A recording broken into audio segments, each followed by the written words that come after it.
when everything was at the top of my game. Kalau aku bilang business growth-nya lagi bagus, pokoknya semua lagi bagus. Semua gelora itu, I senses that the business is not going well. Orang ngelihat itu tuh malah jadi kayak Intimidated? Probably more of kayak kok gue nggak bisa kayak kok I feel bad about myself ya gitu. Kesehatan mental adalah hak setiap orang. Hai, selamat datang di podcast Festival Pulih dari popbella.com. Hi everyone, welcome to Popbella Podcast, Festival Pulih by popbella.com. Hari ini kita akan ngobrol-ngobrol bareng salah satu perempuan yang aku ngefans banget. Ini kayak udah dari lama aku ngefansnya jujur. Dan akhirnya sekarang beliau ada di studio IDN.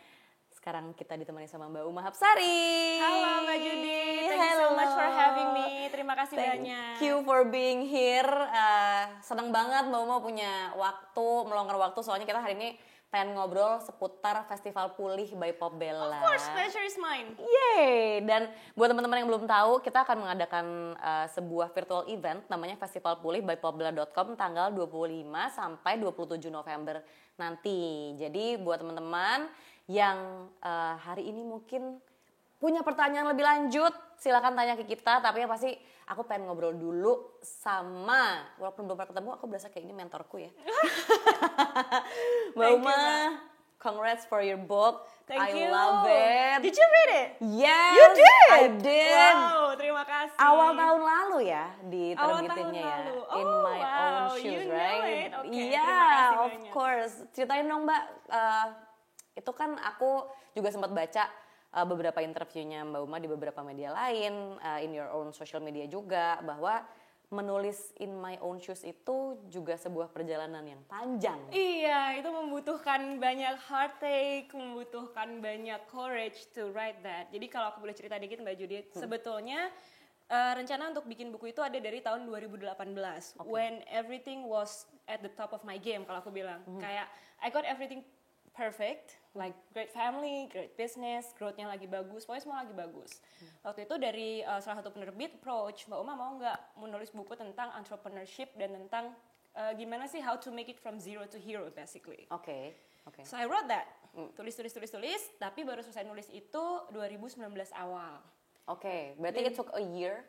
It took a year to compile, to like taruh gimana ya mulai bisnis dari nol, dari scratch, terus kayak ngebesarinnya tuh gimana gitu. Karena kan aku bangun Amazara tuh dari nol banget kan Mbak, dari nggak ada banget gitu. Nah, tapi ternyata something unexpectedly happened in the beginning of 2019. Di tengah-tengah semua gelora itu, I senses that the business is not going well. Jadi karena ada masalah di operasional, overhead-nya kegedean basically. Okay. Jadi omset itu masih masuk terus, tapi overhead-nya kegedean. Okay. Jadi meskipun masih rame, bisnis itu mulai ngerugi bulan demi bulan. Kan karena kita kan nggak based on ada investor yang kayak nggak apa-apa rugi terus gitu kan. Kita kan sustain dan kita berjalan dari profitability kan. Okay. Jadi 2019 itu bulan demi bulan saya ngelihat wah ini sih kalau misalnya kayak gini terus menerus, ini sih ujung-ujungnya nggak bisa unless I did something spectacular, kayak bener-bener fokus ke bisnis. Dan at the same time, I went through my divorce. So you can imagine, bisnis yang aku tuh harus datang tiap hari, I cannot, karena aku harus going through my personal battle kan. Gitu. Jadi aku benerin dulu personal, terus habis itu bisnisnya jadi kayaknya it's just I don't have any energy left for the business. Jadi ya udah deh. biarin dulu aja, and then awal tahun itu kita decide untuk udah deh kayaknya Amazara harus stop dulu aja daripada malah makin rugi, makin gak karuan kan. Nah kembali ke buku tadi, pada saat seperti itu I knew something was not right di dalam bisnis, tapi di luar tuh orang masih wow gitu loh. Karena tidak terlihat. Kesannya kayak masih rame-rame aja. Iya, gitu. Engagement masih tinggi. Iya, orang masih beli gitu. Terus banyak diskon, banyak acara gitu. Karyawan masih banyak.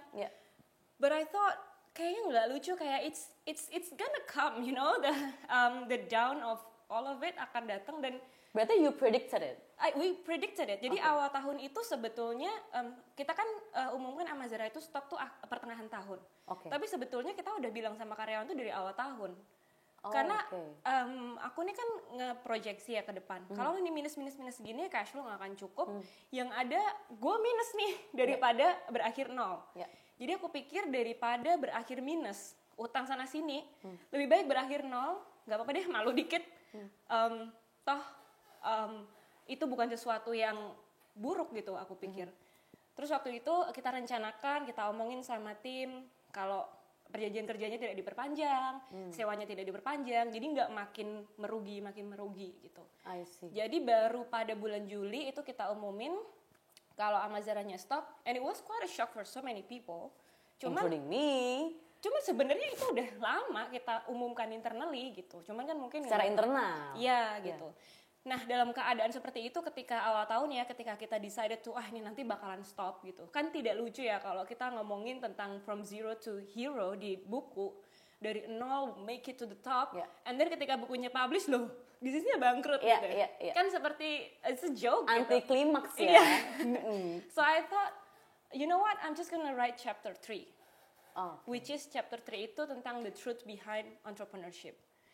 Itu adalah kenyataan bahwa di entrepreneurship itu jangan lu kira itu adalah 0, 1, 2, 3, 4, 5, 10 gitu. And then that's it. There. And then 100, and then 1000 gitu. The truth is after 10 it could be -2. And then after -2 it could be 20. It really depends on bagaimana kita merespon dari sebuah masalah, merespon dari circumstances yang tidak bisa kita duga anyway, and sometimes it's out of our control. Because when we make mistakes, obviously it's not in our control. Kalau kita bisa kontrol ya kita nggak bikin kesalahan itu. Kita nggak akan membuat, betul. Jadi so aku waktu itu tulis chapter 3, which is apa sih kenyataannya bahwa entrepreneurship itu sebenarnya naik turun dan itu wajar. Entrepreneurship itu ternyata penuh dengan darah, bukan cuma dengan hura-hura saja gitu. Dan ketika kamu siap untuk the glory of it, are you also ready for the mistake and for the fall? Because jatuh ketika kita di atas tuh sakit banget. Kalau jatuh mungkin kita lagi ngerangkak dikit gitu ya, mungkin sakit aja gitu. Karena we expected it. We are in the mode of trial and error gitu. And survival. But then when you become the place where everyone else need to survive, kayak kita udah mulai punya tanggungan, we started to have something to lose. Kita punya karyawan, kita punya reputasi, kita punya banyak sekali hal yang dipertaruhkan. Kadang kita mau gagal itu takut justru, karena terlalu banyak yang dipertaruhkan. Money, obviously. Money, reputasi sih paling ini ya. Jadi ketika aku mau post itu aku mikir kayak, is it gonna be the end of my itu journey? gimana? I mean itu kan it's a really huge step. Nah, jadi pada waktu itu tuh aku tuh ada di ini Mbak Judith, ada di titik di mana karena my divorce itu kan tidak berjalan baik-baik itu, it's not like a smooth divorce. Jadi we going through a lot of legal battle gitu-gitulah. Jadi aku tuh ngerasa there was like 80% of the focus gitu.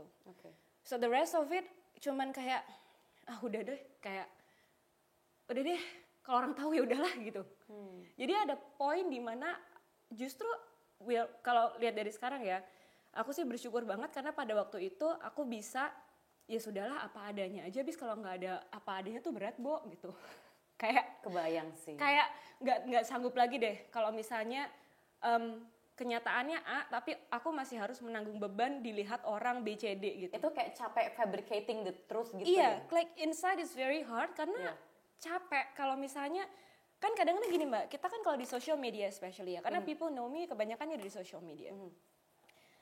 Sebenarnya kita tidak bermaksud nyombong, tidak bermaksud apa, kita maksudnya justru menginspirasi, memotivasi, showing what's best in ourselves so that people can have this amazing energy. But what I realized pada waktu itu lucunya adalah I just realized setahun setelah itu beberapa temen aku yang entrepreneur tuh ngomong sama aku, Uma aku tuh sampai pernah lo mute Instagram kamu gitu. So I was like, why? Because I cannot see a perfect life like that. Jadi orang ngelihat itu tuh malah jadi kayak intimidated.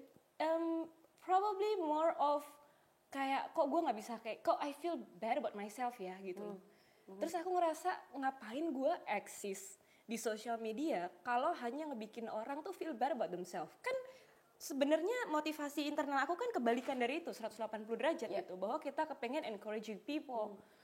That's where I started to believe bahwa oh, kalau gitu orang itu bukan cuman mau dengar the success part of it, they also want to see the behind the scene and the truth behind it. Dan the truth ketika itu terjadi gitu kan, sometimes exposing something that is raw is hard, karena kadang-kadang kita kalau expose something raw, it could be takut dijudge nggak sih?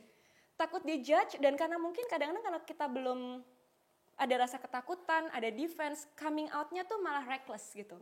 Karena orang kayak, ini ngapain sih dia misalnya, kayak mungkin bisa jadi ketika kita posisi berada di situ tuh kayak, kita trying to share in social media, tapi karena too raw, jatuhnya malah jadi kayak curhat, jatuhnya jadi malah kayak reaktif banget gitu. Iya, kayak nangis-nangis social media. Orang malah jadikan kayak, lu ngapain sih showing emotion too much and everything. But that's not what I mean. I mean, learn your lesson and then share it on social media so that other people can also learn from it. Cuman nggak perlu kayak sampai sukses dulu dan membuktikan and then you show up the successful package, karena nanti orang yang ngelihat juga nggak bisa ngelihat the truth behind it. Make sense? Iya. Tapi ini sebenarnya mirip sama beberapa waktu lalu aku sempat ngobrol sama pembacanya Popbella di Popbella Community gitu ya. Banyak banget mereka yang bilang kayak, aku pengen deh jadi influencer atau jadi selebgram or something yang bisa inspiring lah di sosial media. Tapi banyak juga dari mereka yang bilang, tapi kita tuh sekarang terintimidasi setiap kita ngeliat media sosial because we feel as if we're not good enough. Yep. Because everyone is perfect, but me. Gitu. Jadi mungkin ini mirip sama yang tadi temennya Mbak Uma bilang juga kali ya. Tanpa kita sadari, karena kita maunya menginspirasi orang, malah mengintimidasi orang. Exactly. Gitu ya. Jadi dari situ aku berpikir bahwa ternyata kalau aku share itu belum tentu itu membawa sesuatu.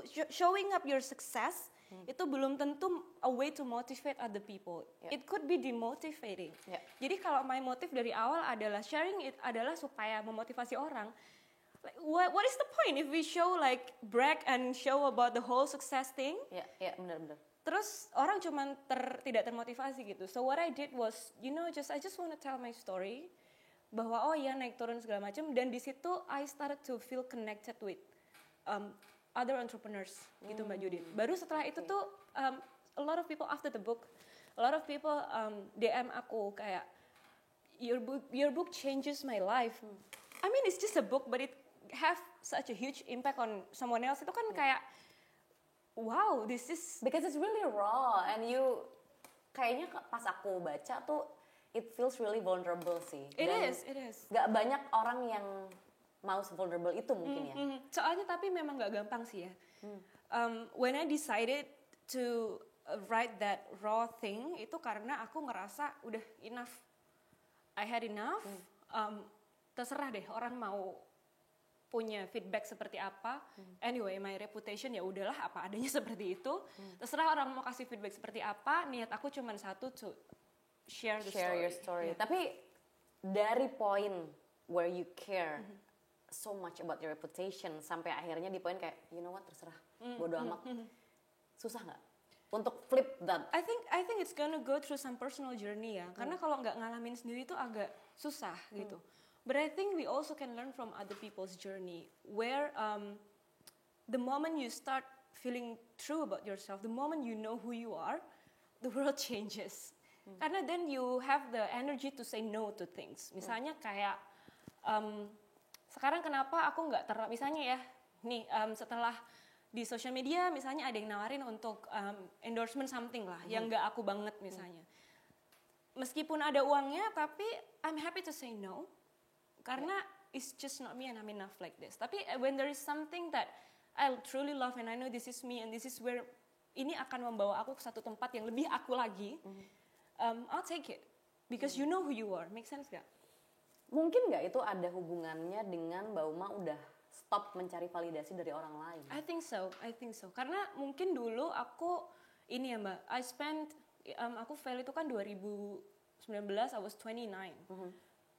Sebelumnya memang kalau aku ngelihat dari zaman aku TK sampai segitu gitu, I was such a high achiever. Oke.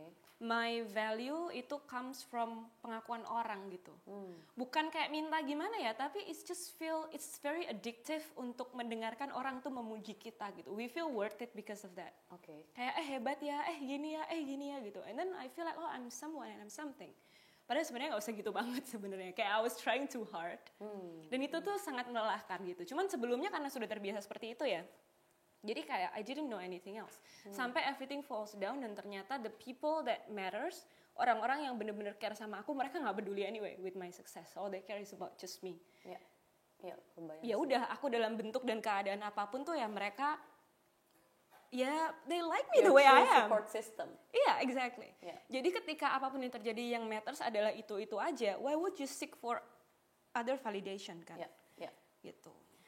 Itu I would imagine it was a really tough battle sih untuk sampai di poin itu gitu kan. Apalagi sebagai seorang entrepreneur ya. Kalau ngomongin entrepreneurship nih Mbak, banyak banget anak-anak muda sekarang tuh yang kalau ditanya, I want to build something, I want to build a startup, I want to be entrepreneur. Nah, tapi tadi yang seperti Mbak Uma bilang gitu, entrepreneurship itu bukan ilmu pasti. Iya. Iya nggak sih? Yes. Kita harus selalu siap sama ketidakpastian gitu. Betul. Kan. And that's the whole thing about entrepreneurship, ketidakpastian. Are you Yes. ready to face that every day? Iya, itu Yeah. uncertainty itu kan sebenarnya salah satu hal yang paling ditakutin sama banyak orang. Iya. Ketidakstabilan Iya. pada hidup gitu kan. Apa yang akhirnya membuat Mbak Uma, okay, this path is the one that I really like walaupun penuh dengan uncertainties gitu. Oke. Jadi sebelumnya talking about validasi itu tadi ya. Maybe for you guys yang pengen kayak someday I want to start my own business, someday I want to have my own startup. You might want to think again, is it you atau is it the validation that you want? Karena kan sekarang entrepreneurship sedang very cool, right? Wow, Kalau title-nya entrepreneurship itu di social media, title-nya entrepreneurship itu udah kayak business owner man. Iya, kayak she's the boss gitu. I'm a boss babe gitu. Iya. Terus kayak she must be rich karena kayak dia passive income whatever. Itu kan yang banyak orang kira. Iya. Nah, itu coba ditanya dulu apakah itu validasi yang apakah itu yang diinginkan? Karena kalau hanya itu yang diinginkan, I guarantee 100% deh. Gue jamin you gonna give up. It's not enough motivation to do it karena behind the scene-nya itu sangat naik turun gitu. Blood, sweat, and tears ya. Exactly. Terus me myself sih, aku itu sebelum aku tahu ada kata entrepreneurship, memang dari kecil tuh aku sudah suka wirausaha gitu Mbak. Okay. Jadi ketika aku ingat banget zaman SMA, ketika semua orang tuh pengen jadi dokter. Ingat gak sih zaman dulu? Dulu aku pengen jadi presiden sih. Luar biasa ya. Sekarang masih pengen jadi presiden? Enggak usah. Rumput negaranya. Enggak jadi. Nggak jadi. Oke, jadi dari dulu ketika orang lain mau jadi, ketika dokter is cool and everything, all I want to do was doing business. Jadi dulu zaman, jadi inget nggak di kecil tuh ada diary zaman kita kecil dulu ya nggak sih? Terus orang nulis makanan kesukaan, minuman kesukaan, hobi apa. Kalau sekarang namanya journaling. Iya, kalau dulu diary. Itu bahkan teman-teman aku tahu bahwa kayak Uma itu suka bisnis karena dari dulu gue dagang mulu. Jadi waktu TK itu aja, TK nih Mbak, aku tuh udah kayak belanja kertas surat pada zamannya kan lagi ngetren kertas surat gitu kan. Aku beli kodian terus habis itu aku door to door aku jualin satuan ke anak-anak sekitar gitu. So that was me in the beginning. Kayak I didn't even know the term entrepreneurship itu exist gitu. But you like it already. It's like in my blood, you know. Iya. Terus kayak teman-teman tuh kalau ngomong tuh, Uma mulutnya mah jualan mulu gitu. Jadi itu udah otomatis begitu. Jadi and I love solving problems. And it's has always just been me. Dan my parents juga pedagang. I see. Mereka mulai dari pasar, dari nol banget lah, dari pasar jualan sepatu juga. Cuman bukan brand sendiri. Jualan sepatu di pasar, terus dibawa ke rumah, jualan di rumah, akhirnya punya toko-toko yang lain gitu. So facing customers is my daily things dari kecil. Aku terbiasa di situ and I happen to love it. Jadi ya itu dari dulu memang udah kepengin. Like naturally. Yes. Jadi again coming back to question yang Mbak Judy tadi, entrepreneurship itu kayak sekarang gimana banget, maybe you guys wanna rethink again. Kalau mau sukses tidak harus dari entrepreneurship jalannya. And I think entrepreneurship itu more of a mindset ya. You can't be a problem solver inside a company. Jadi kalau misalnya kita berkarir pun, tapi kita punya mental as someone who solve problem constantly and all the time, lu bakalan cuan juga karena karir lu bakalan bagus. Gitu. Solving problems. Yes. Salah satu hal yang harus dimiliki sama entrepreneur nih dari kacamata aku adalah decision making. Karena tadi di awal juga Mbak Uma kan bilang kayak you don't know if you will make mistake. Karena kan setiap decision itu kan kita nggak tahu ya akan ujungnya kemana gitu kan. Itu tuh bikin anxious gak sih? Whenever you have to decide something without really knowing where it will lead you gitu. Yes. Justru setelah aku jatuh itu, I become a lot more nggak terlalu anxious. Kayak aku tuh nggak punya kesulitan tidur. Dalam keadaan apapun tidur aja. Mungkin bangun yang susah, tidurnya secepat banget. Dimanapun aku bisa tidur. Kalau itu juga. Iya, cuman what I realize adalah dulu dan sekarang itu, my anxious yang dulu itu lebih ke kayak you can see it from my face sih, kayak gimana ya, tense all the time, work all the time.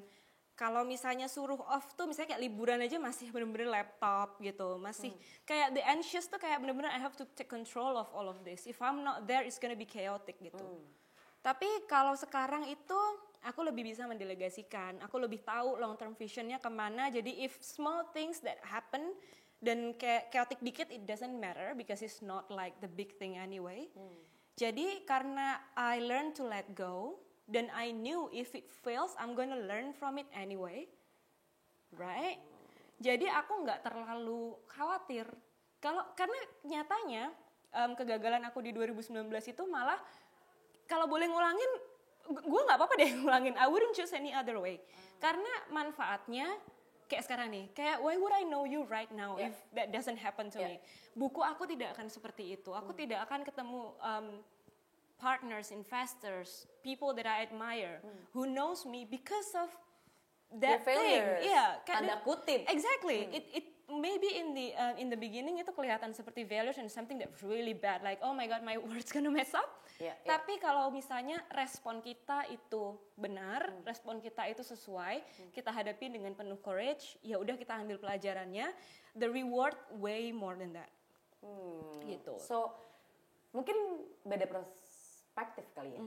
Mungkin dulu waktu kita lagi di dalamnya we see it as a failure. Yes. Tapi once we get through it, we see it as growth gitu kan. Exactly. Kalau misalnya dulu ngelihat failure itu kan jadi anxious karena you're trying so hard to control it.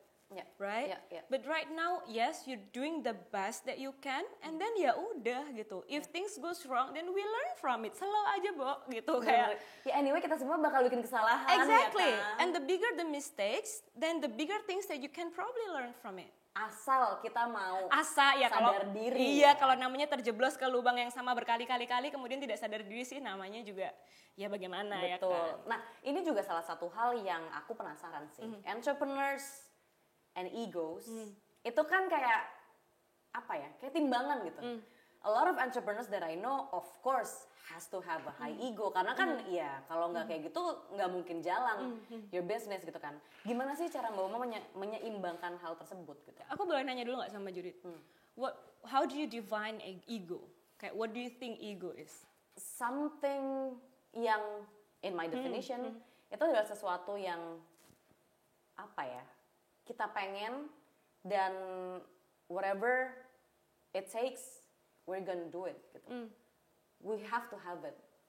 Tapi kan kadang-kadang kita jadi agak in my personal experience ya. Kadang-kadang mungkin kita terjebak sama oke, apakah yang gue mau itu orang lain mau? Apakah yang gue mau itu baik untuk orang lain gitu. Sementara kalau entrepreneurs itu kan pasti karyawan banyak, you have a lot of maybe investors dan banyak orang yang harus kita pertimbangkan gitu kan. Okay.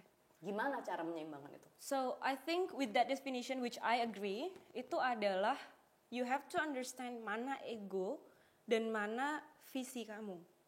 Karena your vision and mission itu no matter what you're gonna go there anyway, whatever the cost. Because it's your purpose. When you know misalnya nih kayak sama Zara sekarang, long term visionnya apa? Kita mau bikin tagline-nya comfortably stylish. Kita mau bikin sepatu yang stylish dan comfortable. Whatever it takes. Kalau misalnya nggak comfortable ya kita nggak launching. Is it my ego? It's not. It is the purpose of the whole brand. It is my purpose untuk bisa ngasih perempuan sepatu yang stylish, tapi comfortable, right? Okay. So it's different. So when you see it's ego, it's something yang kayak, ya gue maunya begini pokoknya gitu. It's not. This is the purpose, this is the vision, mission, itu beda dengan ego. Dan ketika kita lihat bahwa, oh, apakah ini sekedar ego gue aja, this thing that I want, or is it something yang memang pengen di-achieve sama me and my team in the next 5 to 10 years. Yeah. Make sense gak, Mbak? Make sense. Tapi kan itu juga butuh banyak mawas diri mungkin ya. Iya, exactly. Kayak I think the world changes and the world itu baru bener-bener kelihatan the moment you know yourself. Itu sih, karena kalau kita nggak tahu diri kita, makanya kalau misalnya teman-teman di sini masih umur belasan, 20-an gitu ya. I got a lot of people in their 20s saying kayak, aku kok ngerasa I'm a failure. Dude, you're like 20-something. Do mistakes, make mistakes. Yeah, you're like 20-something. I think the job, kita yang masih muda, yang masih apalagi belum punya tanggungan, belum punya apa. Ya mumpung lu belum punya tanggungan, belum punya apa. Make a lot of mistakes so that you know and you figure out who you are and what you like. Karena begitu punya tanggungan, punya anak, punya keluarga, untuk bisa tulus, ya? Exactly, dan untuk kayak bisa break free dari itu untuk menjadi diri kamu yang sesungguhnya, itu cost-nya sangat besar. Ya, wow, tapi itu journey-nya pasti sangat panjang dan I think semua orang pasti punya personal journey-nya masing-masing gitu kan. Tadi Mbak Uma juga sempat bilang pernah mengalami personal battle juga di awal tahun 2019 ya kalau nggak salah. Dan aku nggak kebayang sih menjadi seorang single mother and then you also have your own business. Itu kan beban yang super berat ya. Kayak how do you do it? Okay, I'm gonna be very honest. Yeah. Aku sama anak aku tuh namanya Amazara. Jadi ini nama Amazara tuh dari dia. Okay. Aku sama Zara itu sebelum this whole thing happen sih deket. Tapi nggak gitu loh, nggak apa sih, nggak really intimate and really close gitu. Deket sama anak gitu. Ya, ibu sama anaknya deket-deket aja lah gitu. But after this whole thing happen, she's become like my one and only the love of my life gitu loh. Kayak she matters so much to me. Jadi aku sangat dekat dengan anak gitu. Kayak the moment ketika aku sama dia pindah ke rumah kita yang baru, waktu itu kayak kan nggak punya mbak, nggak punya suster gitu kan. How do you do it? Because I just did it, terus ya udah kayak ya udah the only thing is just I just did it. Terus waktu itu karena Zara, aku masih inget banget tuh nggak punya mbak, nggak punya apa. Terus Zara itu kan makannya maunya apa gitu. So I didn't know how to cook before. Ya udah aku jadi learn to cook. But then when you start doing it dan melihat itu tuh bukan sebagai beban, tapi kamu memang menjalani sesuatu yang kamu mau gitu. Karena kan meskipun ini berat, tapi kan ini jalan yang aku mau gitu Mbak Judit. Jadi kalau sebelumnya aku malah ngerasa lebih berat. Ngerti nggak? Kayak I had a family and everything, but inside I was really broken. But like this is now, I was like chaotic from the outside, but inside it started to be, started to jadi kuat gitu. Karena meskipun terlihat berat, tapi aku menjalani sesuatu yang aku cintai dan this is exactly what I want gitu. This is the life that I chose. The life that I choose gitu. Misalnya makanya kayak if you become a doctor mungkin ya, mungkin ditugaskan ke daerah terpencil gitu, ya kan berat. How did you do it? People ask. Well, you do it because that's what you want, that's your choice. Tapi kalau itu adalah pilihan yang diberikan orang lain untuk kamu, that's different. Pasti hari demi hari akan terasa sangat berat gitu. Jadi ketika it's your choice, becoming a mother and also a mother of a company, nggak terlalu susah. And then habis itu aku mencari jalan untuk bisa make it both work. For example, karena aku kan orang Jogja sama Judit, kita baru pindah Jakarta tuh mungkin 3 bulanan yang lalu lah gitu. Ya udah akhirnya karena suppliers, partners tuh banyakan di sini, I move here sama anak aku, terus kita tinggal di bawah tuh kantor, di atas kita tinggal gitu.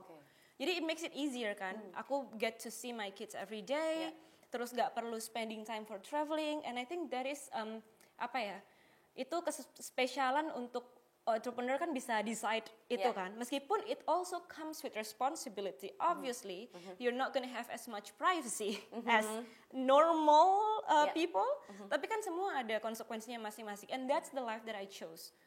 Gitu. Jadi aku rasa kalau kita punya kita tahu itu adalah hidup pilihan kita, seharusnya sih menjalaninya seberapapun berat itu kita akan keep going sih, karena itu pilihan kita.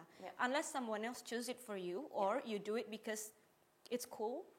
Makanya tadi kembali ke pertanyaan awal, kamu nggak akan survive kalau kamu choose something because it's awesome, people say it's cool, it's great money, gitu akan burn out dan anxious and everything else sih. Berarti kalau aku tarik garis ya, sebenarnya the most important thing is we know ourselves, stop seeking validation from other people. Correct. Dan mungkin menyadari purpose kita di hidup itu apa gitu kali ya. Iya, which is memang tidak mudah ya untuk kita bisa tahu emang tuh kita apa gitu. I got mine ketika aku 29 berarti kan, setelah the whole thing falls apart. And sometimes that is necessary, kadang-kadang memang your life might throw things at you so that you finally learn gitu. Karena dari dulu maybe mungkin dari dulu the universe throw problems at you, terus kita nggak ngerti-ngerti gitu ya. Akhirnya dikasih problems, gue kasih belajar nggak lo? Terus akhirnya kayak udah everything falls apart and then we finally learn. Oh, ini toh yang harus gue pelajarin gitu. So yes, mungkin failure itu comes in a huge price, including kita jadi breakdown, nggak pulih-pulih dan segala macam. But maybe that's exactly what we need to learn and relearn and or again maybe and again. Unlearn. Exactly, yes. Ngomongin tentang pulih nih, pertanyaan terakhir aku sebelum kita closing.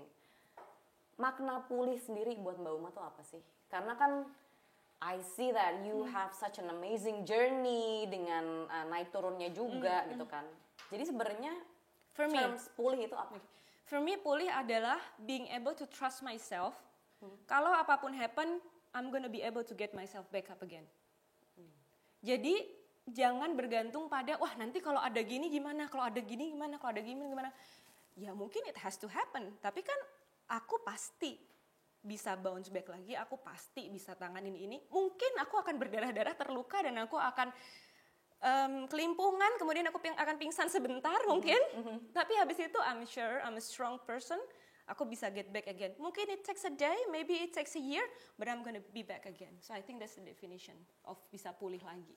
Berarti intinya buat Mbak Uma itu pulih adalah jatuh 7 kali, bangunnya harus 8 kali gitu ya? Yes, precisely. Wow, thank you Sudah so much. Sudah 30 menit nih. Iya loh. Cepet sekali. Gak berasa gak sih? Gila sih, aku this is the first time I met you. Tapi, this is the first time I met you too. Yeah, but it's been a long time since I admire you. Dan hari ini aku berterima kasih banget Mbak Uma udah sharing. Terima kasih Mbak Judit. Aku yakin pasti teman-teman Pobela juga masih banyak punya pertanyaan. Hopefully we can meet again in the near future. We should.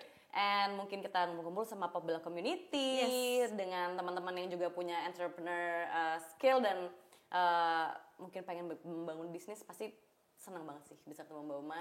But for now, thank you for being here. Thank Dan you. teman-teman semua jangan lupa untuk saksikan Festival Pulih tanggal 25 sampai 27 November di popbella.com. Thank you Mbak Uma. Terima kasih Mbak Judit. Bye-bye. Terima kasih banyak.